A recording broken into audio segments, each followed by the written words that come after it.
Hello, welcome to another video on the restoration of my 74 Etype. The job I'm doing today is setting the ride height on the front suspension. This is the first time that I'm actually going to set it correctly.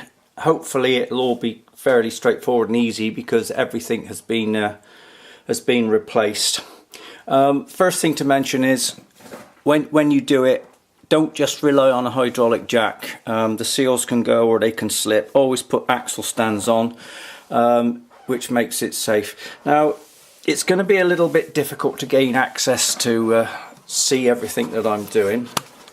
But basically, what we've got to do is we've got a concentric cam here and a lock nut on the front.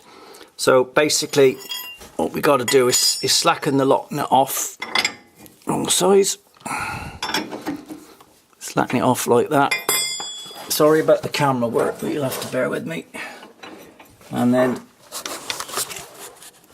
the cam is concentric, where my finger is there's a stop.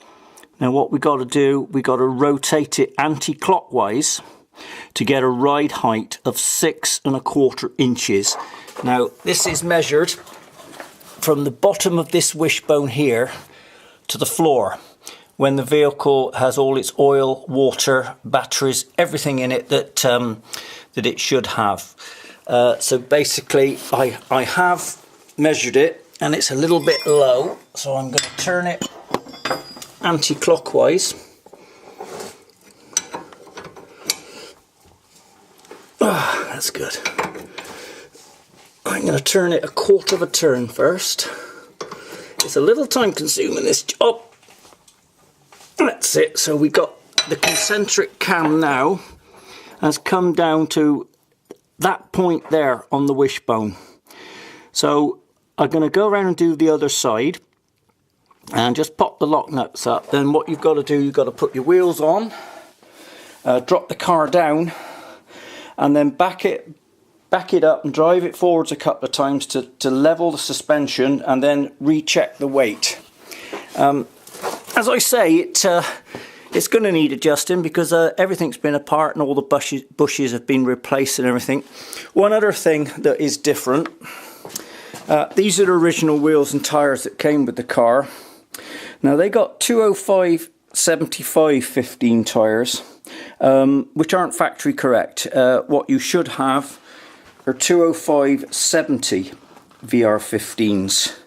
And the difference in height actually is around about 1½ to 1¾ inches. This one is slightly smaller. So obviously that also affects your ride height. I know it's only 3/4 of an inch, but it's a Jaguar and you need to get the suspension and all the settings exactly right.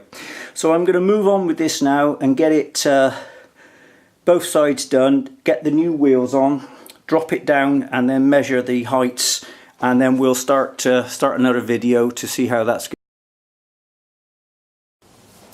Okay, I've got the ride height this side pretty much correct now. I've just got to go up about another 1/4 of an inch.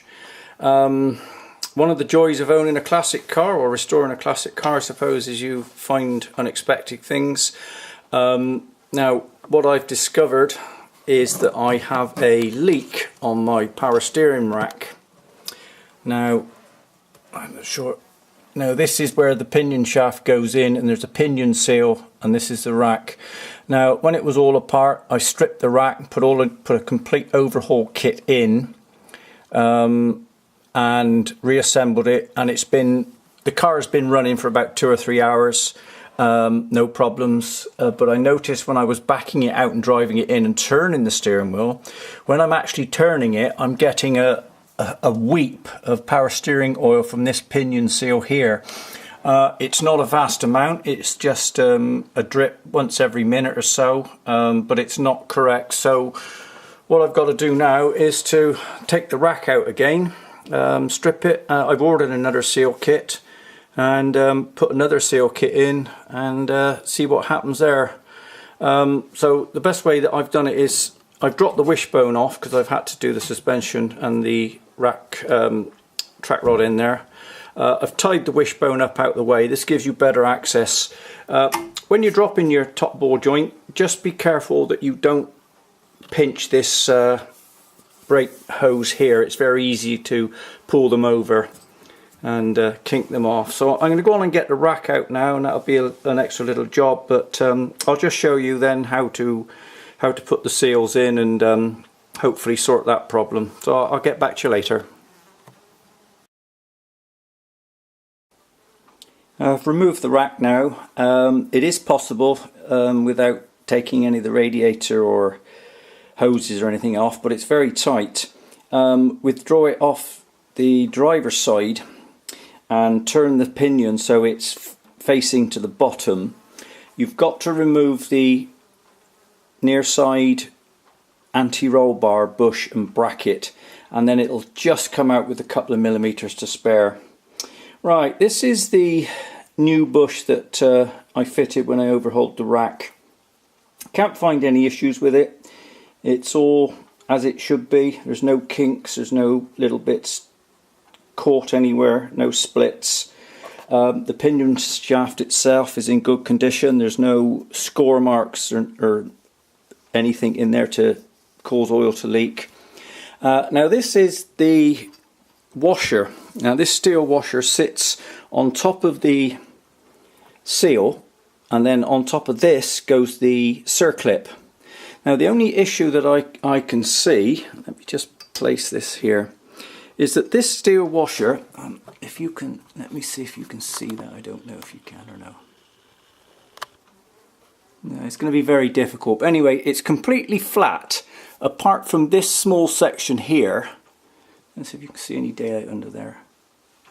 Yeah, that might just show you.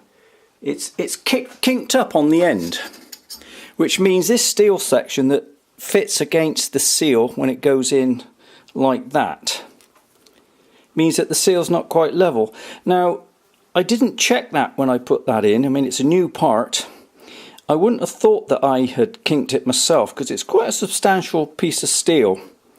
Anyway, the new part's coming tomorrow, so I'll do a comparison to see if the other one is flat. But that's the only thing that I can see that would cause it just to leak very slightly. Anyway, that's it for now. As soon as the new parts arrive, I'll just show you how I put the seal and the retainers back in, and then we'll get the rack back in again.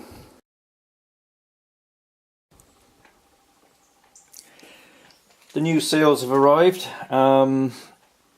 So all you're going to do now is just apply a little bit of grease.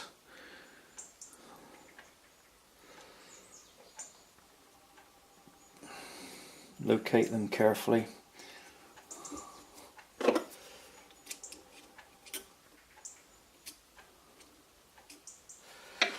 Now this is the new steel washer. I have checked it on a flat surface, and it is perfectly flat. So there must have been a fault with the other one to cause it the slight oil weep that I was getting. I've looked at the book, and the flat section goes on the seal, and then the small rubber seal faces outwards. I need a good pair of internal circlips. These are snap-on ones actually. They're quite good because they're internal and external. Just push the relative pin in to change the way it goes. Right, you're going to have to bear with me with this because this can be a little bit difficult.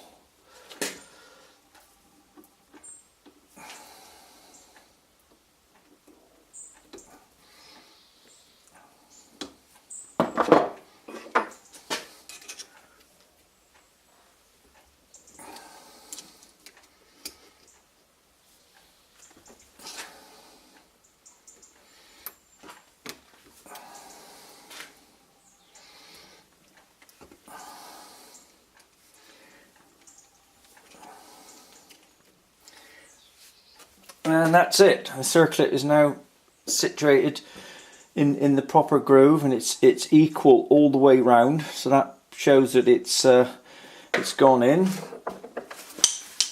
So there we go. That's basically how to fit a new seal into your power steering box.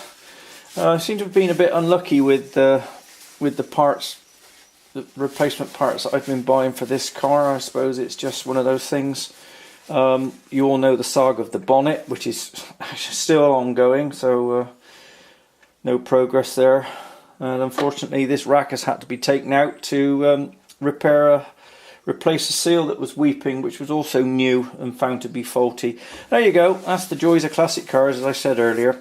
Right, I'll finish this video now, and what I'll do, I'll do another one just to show the installation of the rack, because it's a bit interesting to get it back in. You've got to put it in upside down and twist it around, which may take a while, so I'll do another video.